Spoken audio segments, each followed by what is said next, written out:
Hello everyone, how's everyone doing? Enjoying the show? Right. Thanks very much for taking the time to experience working in digital marketing. So I worked for a number of big companies for 10 years, mostly in web design. And in 2007 I decided to do my own thing, start LimeTree. We're a mid-sized agency based in West London.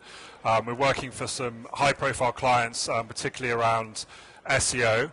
And today I'm going to be talking about how SEO has changed and some of the tactics that our SEO teams are currently using.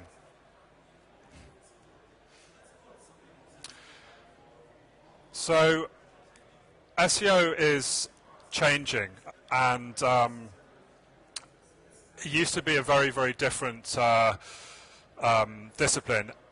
In the early days of SEO, so in the late 90s, you were able to get to the top of search engines just quite simply by putting lots of keywords on the page, and quite often that was enough to get you good rankings.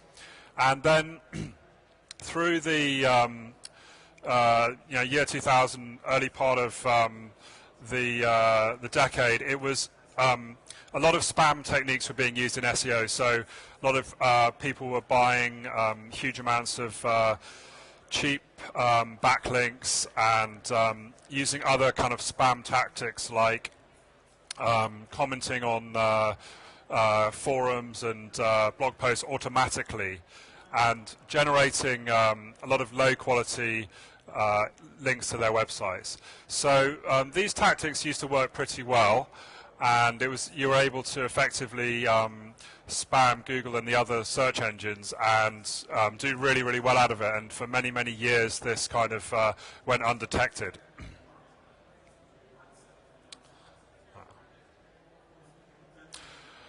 Now, something that I keep hearing is that SEO is dead, and that SEO is no longer sort of valid.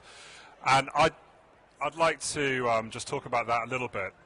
So I think that as long as you've got the search engines, and as long as you've got people using the search engines, then SEO is never going to die out, because people always try to get to the top of those search engines. And it's an incredibly important area of business. So if you're able to get to the top of a major search engine for a term like car insurance, it's extremely valuable. So if you have a search engine, then you're always going to have people advising you on how to best rank and how to best get traffic on the search engines. So as I was saying, people used to use sort of link farms and spammy techniques, and we started in the last couple of years to develop new ways of doing SEO. So a lot more focus is on high quality, unique content these days, and on providing a genuinely useful content and answering people's questions instead of just creating content for content's sake. Now, I still see a lot of these tactics being used, whereby people are doing spinning of content, where they're auto-generating bits of content and mass generating links. And in general, these kind of tactics just are not working as well as they used to. I'm going to talk about some of the reasons why these tactics stopped being so effective. So who here's heard of Penguin and Panda updates to Google? Okay, so a lot of people. Okay, so I just wanted to explain a little bit about these updates and what they actually are, because I think there's quite a lot of confusion. So they're very different. These are updates rolled out by Google in 2011 and 2012. Penguin is related to the quality of incoming links into your website. So one of the major ranking factors is the number of links coming to your website. And Google looks at those links, and it assesses the quality of those links. Now, the Penguin update was actually targeting people that had a massive amount of low quality incoming links to their website. So it's very important if you are trying to understand the traffic that you're getting online. It's very important to understand if these updates have affected your website.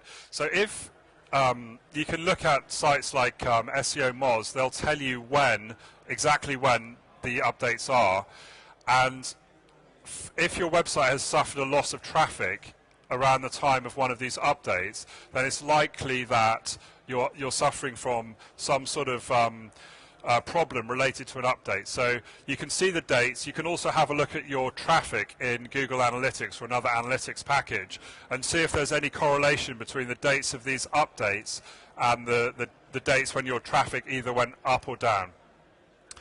So another major update from Google was the Panda update. So Penguin looked at incoming links. Panda is all about the quality of your content.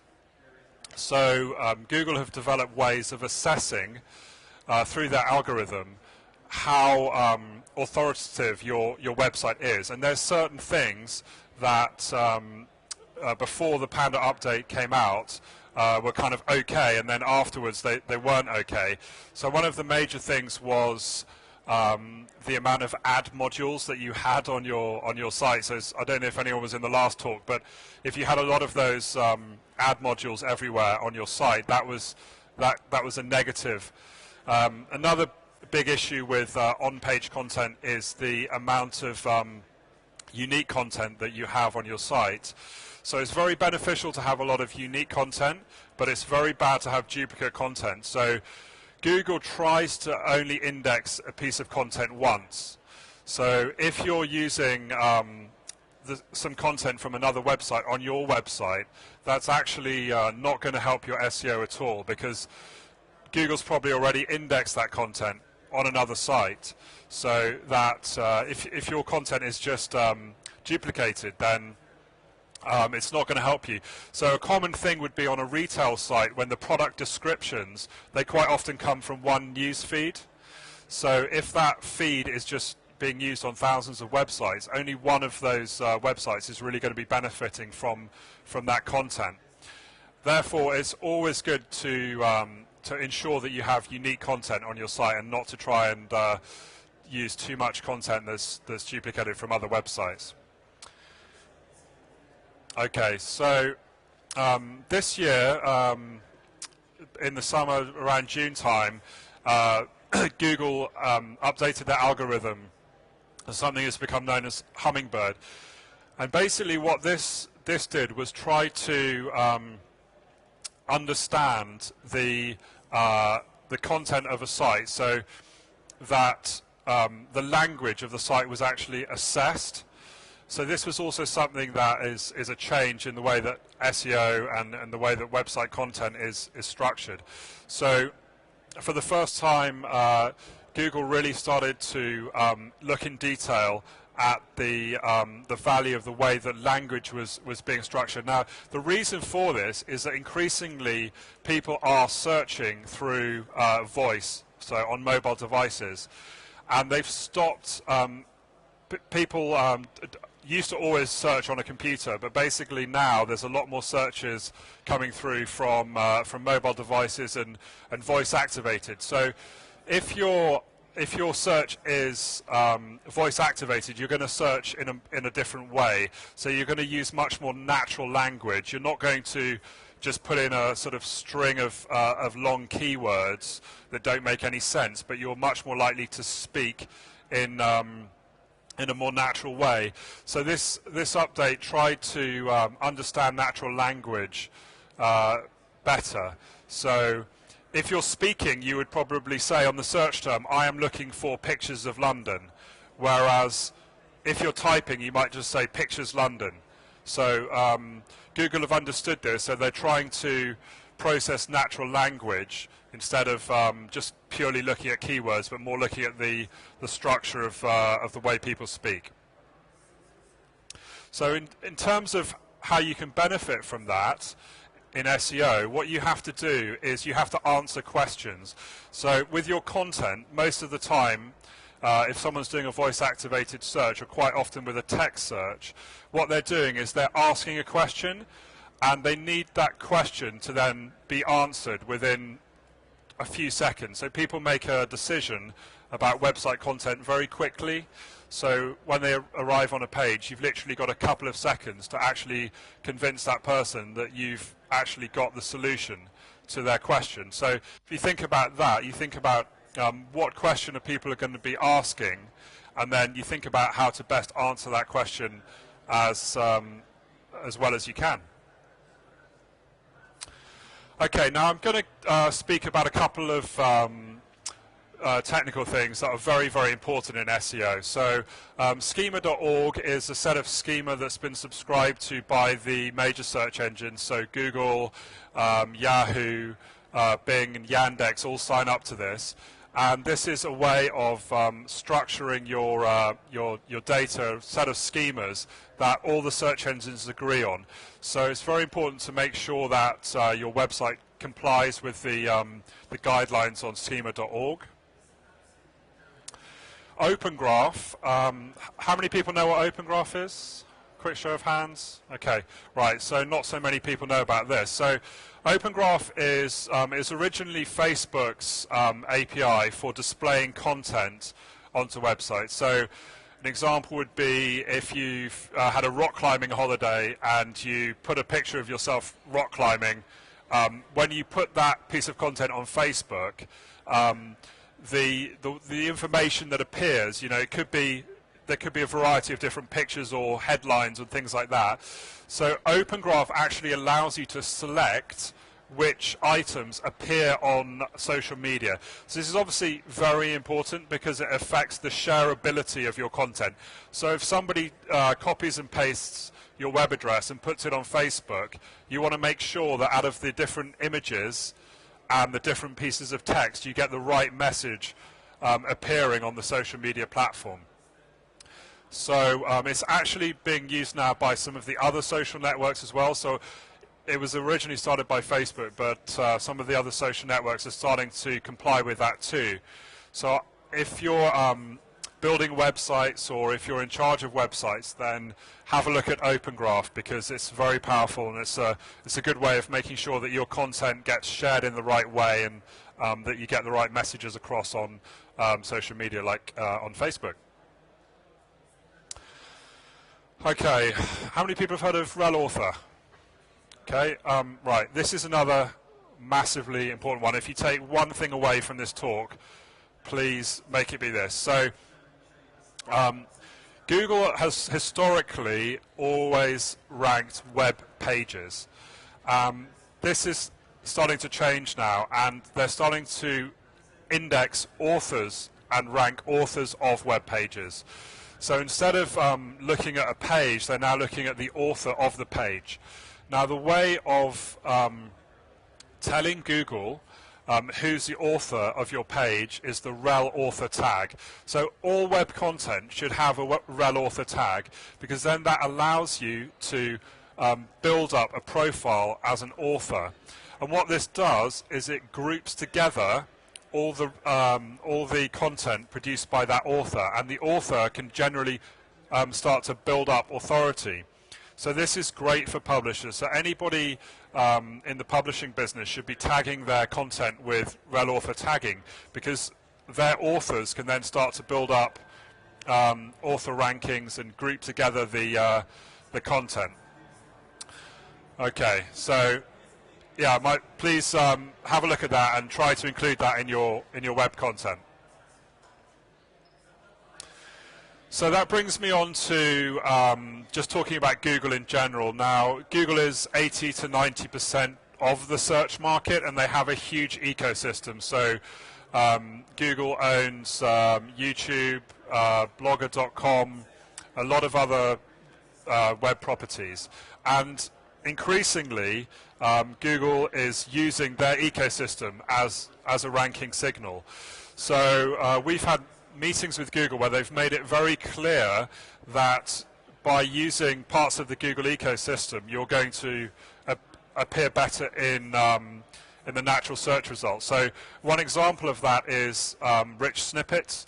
So Google allows a way of configuring a web result these days so that you can have a nice picture next to the search engine result, and some more information about your social profile. So it's very important to realize the power of that. So one of the things that we're advising our clients to do is to get involved with Google+. So by having +1s on your web page, it's actually starting to affect rankings. And a lot of people think, oh, well, I don't want to use Google+ because no one's using it. Everyone's on Facebook. But actually, you've got a competitive advantage. So if your web page is getting lots of +1s and your business is going up the rankings, if your competitors aren't using it, that's great, because you're able to benefit from that knowledge that having +1s on your page is a major ranking signal. Okay, so the next slide, you probably can't read this, but I'm going to talk you through it. So this is some research done by a company called Search Metrics, and this is what they think the ranking signals are in 2013. So it's very interesting to see that the top correlation between high rankings and these different signals is actually Google +1s, as I just mentioned. Another high correlation is shares on Facebook. Number of backlinks. So this really has always been the case. So originally the PageRank algorithm, which was named after Larry Page, one of the founders of Google, the whole foundation, the basis of it was the number of links coming into a website. So previously, before that, the search engines were mainly people actually selecting which websites were important, but the whole Google, the foundation of Google, is built on incoming links. So this is still a major ranking factor. Other ranking factors include Facebook comments, Facebook likes, Pinterest is another big one. Tweets, number of tweets, number of backlinks with no follow. So no follow backlinks never used to count, but interestingly, they're now a ranking signal. SEO visibility of the backlinking URL, length of the URL, number of internal links. So this sort of is a piece of research which I find very, very interesting, actually giving exact percentage values on how Google ranks websites. So if anyone would actually like to get this information, I can email it to them, or you can come and collect it. We're over on stand A22 over there. Great, and thank you very much again for sparing the time to come and see my talk. I welcome any questions that you might have, and we're offering LimeTree. We're over on stand A22. We're offering free website and SEO reviews if anyone would like one. Does anyone have any questions? This is my.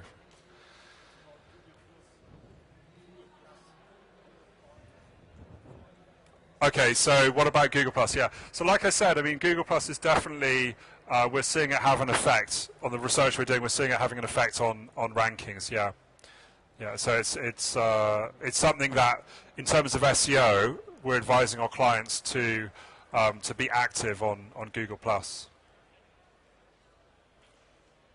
Okay, I don't think the microphone's working. Okay, so the question is, what is the view on mobile SEO? So if you look at the Google's guidelines on mobile websites, they recommend responsive web design. So there's various different ways of launching mobile sites. So you can have a separate site, like an m.dot site, and or you can have a responsive site. So a responsive site is one version of the content that then gets displayed differently on multiple different devices, and that, generally speaking, is the best way to go. There are situations where you wouldn't want to use responsive web design, but in general, in terms of SEO, then I'd recommend using responsive web design techniques. Yeah. Sorry.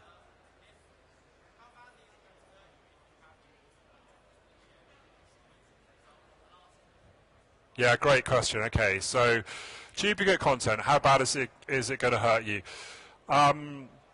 So Google tries to only rank a piece of content once. So if you're the original source, and if Google thinks you're the original source of that content, then it won't hurt you. But if Google's already indexed a web page and then you have the exact same web page, the ranking of that web page is probably going to suffer. So therefore, yeah, just try to have unique content. It's always better to have unique content. So if you're using a feed that's used on hundreds of other websites, that content's probably not going to rank. Yeah.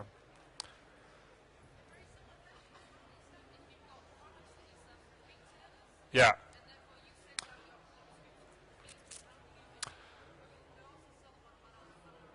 Yeah. Okay, and I appreciate what I'm about to say is a lot of work, but it's good to rewrite them. How many products do you have? Yeah. You got to try to find a way of making them unique. Yeah, I know it's a lot of work, but if you're serious about getting rankings, then you've got to try to find a way of making them unique, or do a mashup, like mix and match the content with something else. Just try to make it different enough that it gets an individual ranking in the index. Yeah.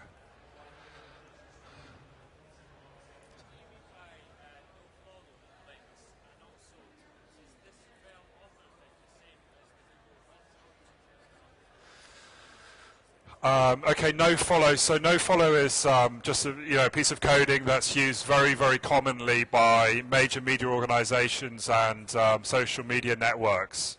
So they don't want to become SEO farms. So they basically no follow the links. So supposedly there used to be no value in having a link on a no follow website. Okay, but that's actually changed. So, in fact, it's now good to have some no-follow links in your backlink profile. So that's the answer to that one. Sorry, the second question? Yeah. Yeah, the simplest way to do rel author is through Google Plus. So through yeah, it's effectively the same thing. Although you can do rel author not through Google Plus.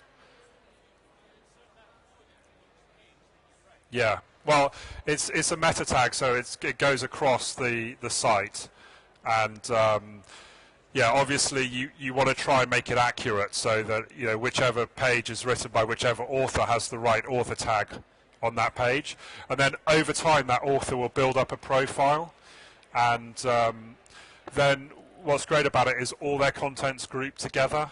So that if you you read something by a particular author, you like it, you can just click, and then you can see all their content. Yeah.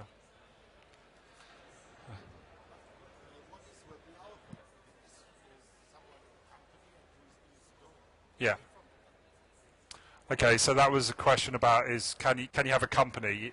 Which the answer is yes. You can have a company. Yeah. So you can have a logo and a company name. Yeah. Yeah.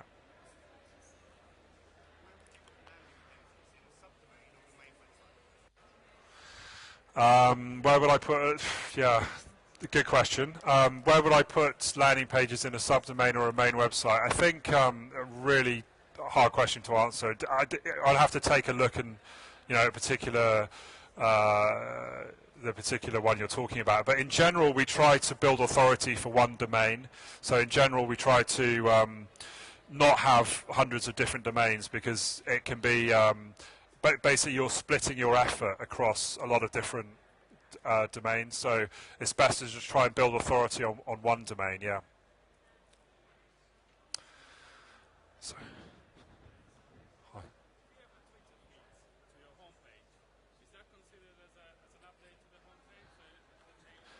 Hi. Okay, great question. Thank you. So if you have a Twitter feed, is that considered new content? No, it's not. So that is not considered new content because the source of that data is Twitter. So it is probably considered new content to someone visiting the web page, but as far as Google's concerned, all that's doing is building rank for Twitter, not for your business or your website. Yeah, blog is different. So a blog, if it's coded up correctly on the same domain, then that would be helping. That would be considered new content on your domain. So that would help to build rank. So in general, in terms of just purely in terms of SEO, we'd recommend blogging as a technique instead of tweeting. But having said that, Twitter's got a lot of other benefits that are not related to SEO. Yeah.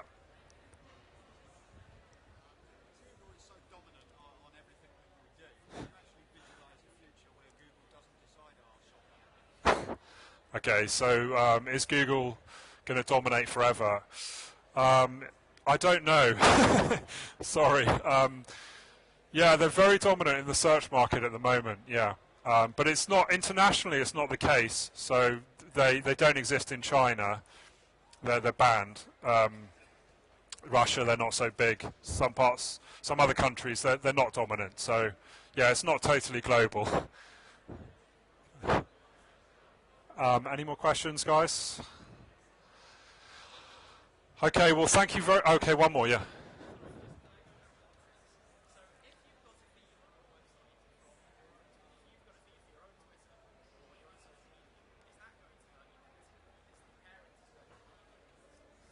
Okay, so if you've got a social media feed on your website, is that going to hurt you negatively? No, it's not going to be negative. It's just not positive for SEO. So it's neutral. So it could be very good for marketing, but in terms of pure SEO, it's not going to help you build rank in most cases. Yeah. Okay.